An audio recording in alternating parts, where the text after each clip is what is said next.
What's up YouTube, this your girl Keeks and I'm back on my channel for something brand new to the table. I will be doing reviews on some of my favorite TV shows and movies, current and past. Just my thoughts and opinions of the subject. If you love anything like this, please hit the subscribe button, comment your thoughts, and like the video down below. I truly appreciate your support and hopefully help build my channel greater. As many of you know me, I have made Aaliyah video edits in the past, and that was what got me where I'm at my channel at the moment. And now I'm just moving on to greater things. Please check out my Aaliyah videos if you haven't, and let me know what you think of your girl's editing game. And you know, if you dig that, all that content, good content. I also have some art videos on here as well, you know, showing my processes. So a little bit of some. I haven't really done nothing in a while because I really didn't know what to do regarding my content. Being a content creator, it seemed like a little difficult and I was just kind of scared to tackle it. So now I'm here. Hopefully I'm, you know, can start off doing something good with it.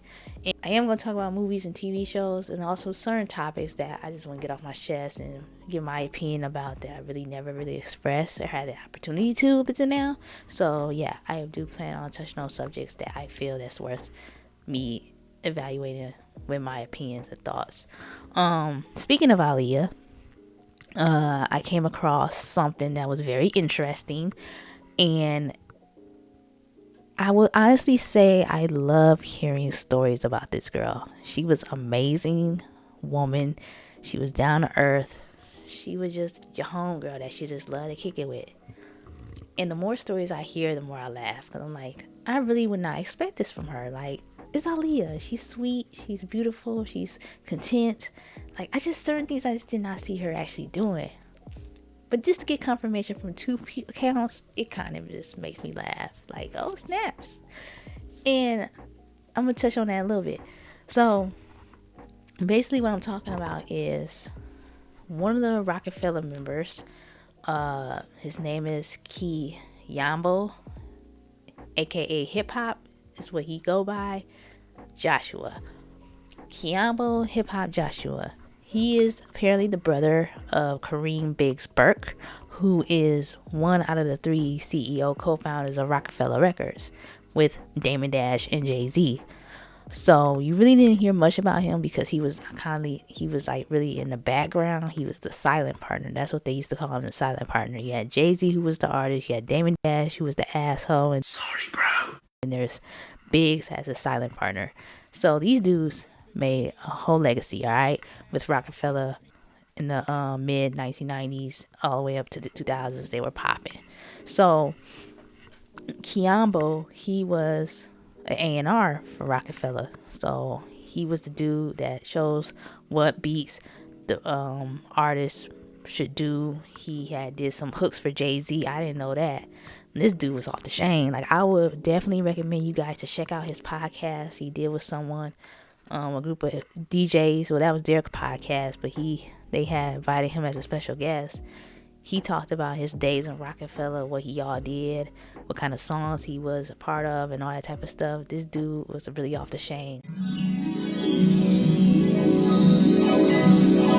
Like, I learned so much, and it's like all the behind the scenes of the shit is just one of the best things I like listening to. So he was very interesting. And at some point in the podcast, he brought up Aaliyah, his friendship with her, which I thought was very interesting. I mean, granted, you have Rocafella people that interviews and do all that whole nine, they'll somewhat bring up Aaliyah. And I kind of find it fascinating that it's mostly the time at the moments, you know, days before she passed away. But everything correlates and match up, and it makes a lot of sense. You know what I'm saying? With that being said, Kyambo basically, like I said, he was part of the A&R team on Rocafella Records, and I think Damon was the one that gave him the nickname Hip Hop. So yeah, dude was really off the chain. He was dope at what he did. And so what I'm bringing up the subject with Aaliyah, he had at one point in the podcast, he brought her up. Well, actually, the DJs brought her up because they apparently it somehow got entwined with Aaliyah involved, and I guess they asked like, yo, what was your relationship with her?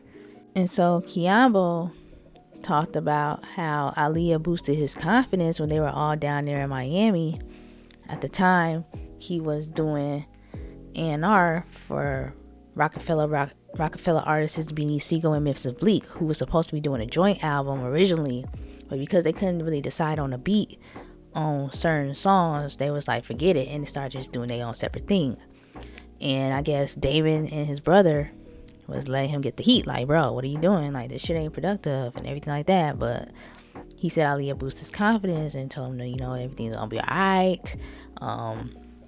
Everything was gonna be alright and things gonna be better, and basically told him that he is the shit, he's dope, don't let nobody tell you otherwise. The whole night he said, let that shit with David and them fade over, it's not serious, like, just relax and chill. So he took that to heart, because she was right, you know. He was dope at what he did. It ain't his fault that these two niggas wasn't agreeing on a song. That they couldn't actually work together to do that joint album. That wasn't his fault. So he was really appreciative of Aaliyah on that. And just to show you how much of a good person she was when she wanted the best for everybody and try to be the great, you know, piece that people needed when they were under pressure. Like, she was able to lift people up when they were down, and that was one of the most beautiful things about her as a person. So therefore, Kyambo going on to say that, you know, Ali, you know, when he went down there for her with the shoot, when she was shooting the underwater scene, I think it was the underwater scene, or was it the green screen? I can't remember. Either one of those two moments that because she was in Miami doing half of the video for Rock the Boat. We all know that. So it's one of those two moments. I'm thinking it's the gym part or the underwater. I'm not sure, but he said that she had said, yo, let's go to the studio and see what you're working with. So he goes to the studio with her on her break, because she said she got a break so she can go and see what was up without the beats he had. And she went through every one of them, and there was this particular one that she was very, very potent on doing, or like actually digging, I'm sorry to say, was Rock the Mic. When she heard Rock the Mic, she was mind blown. She said that was one of the, like, he said that she told him that was one of the songs that she never really heard before. It was dope. She liked it. She told justblaze, who was the producer for that song, and she wants something like that. Bottom line, she wants something like that. Make that happen. She wanted that right away. Like, she wanted to record something with that beat, so, similar to that.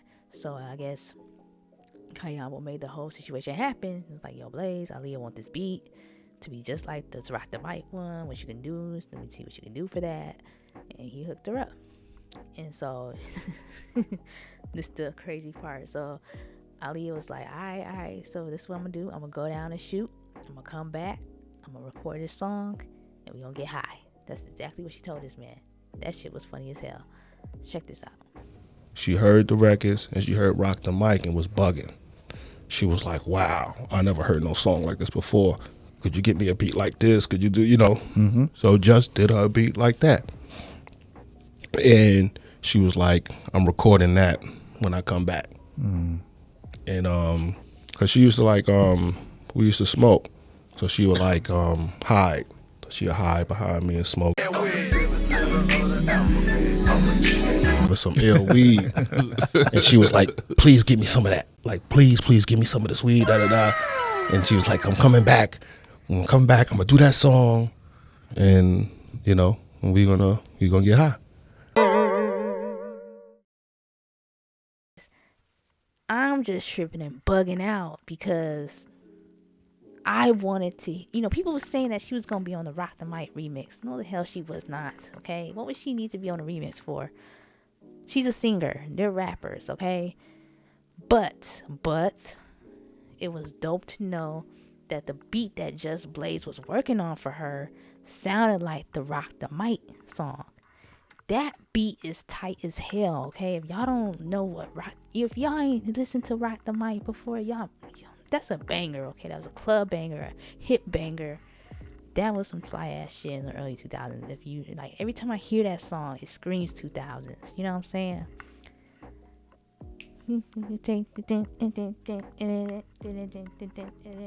Hey, that shit was tight.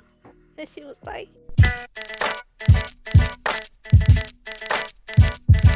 She was tight. I see why Aaliyah loved it, and I see why she wanted justblaze to hook her with a beat like that.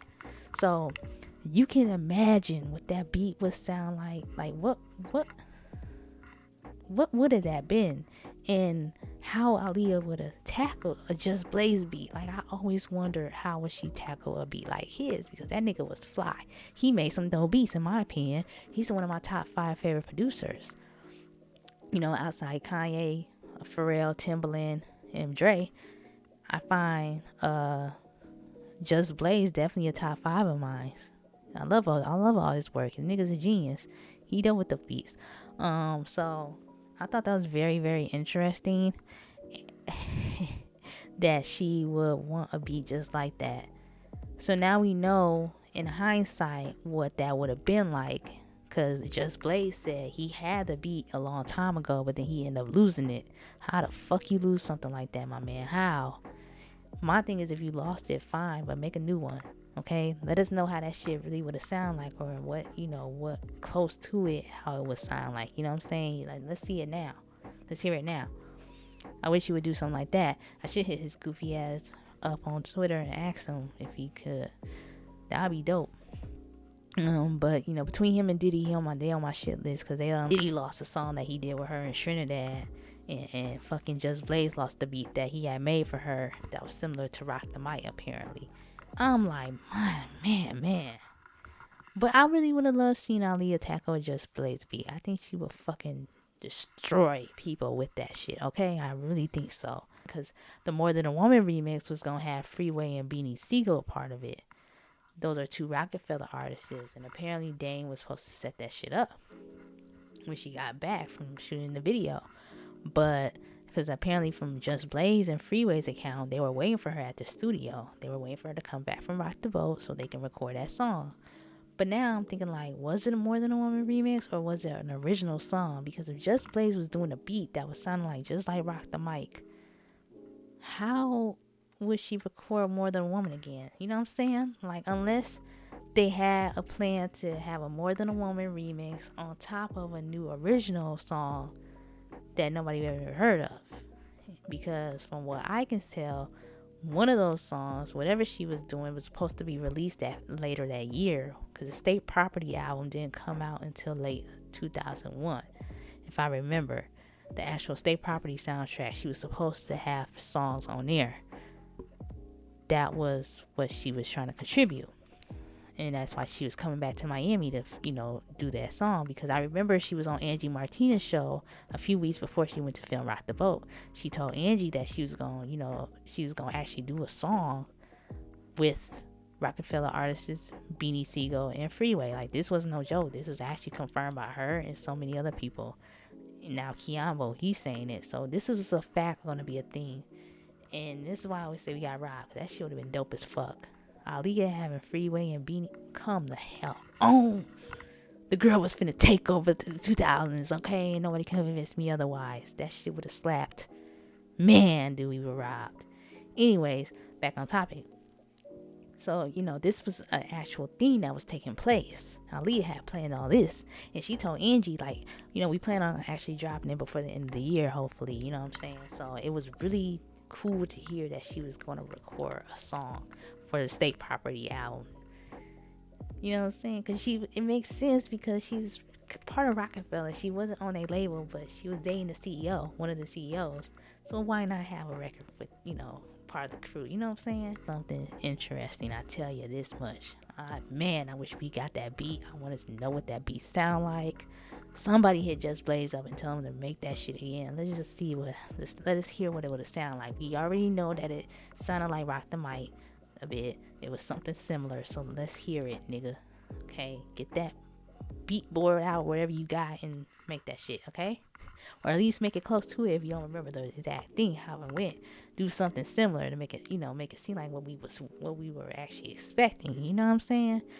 But man, Aaliyah was really doing some next level shit. Like, she was doing more than what regular R&B singers normally do. Like, she was not really an R&B singer. I don't know what the hell she was, but she was like a mixture of different things. I mean, a gangster, because that just showed you how real she was, laid back. She was cool.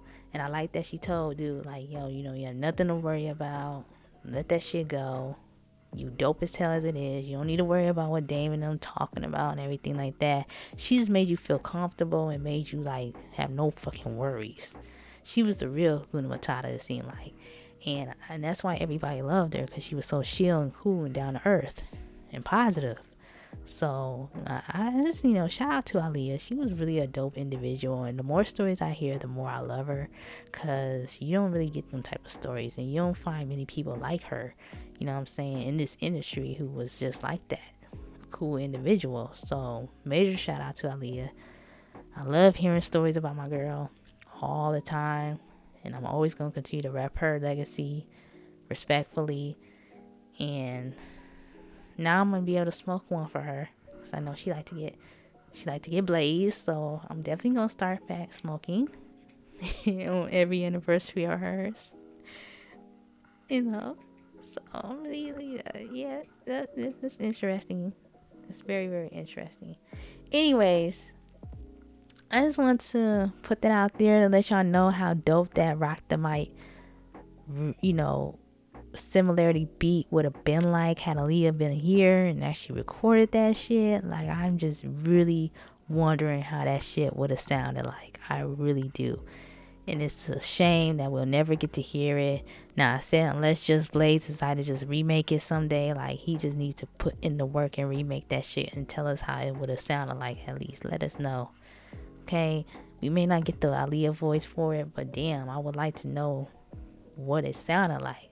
Because Rock the Mic is something lethal.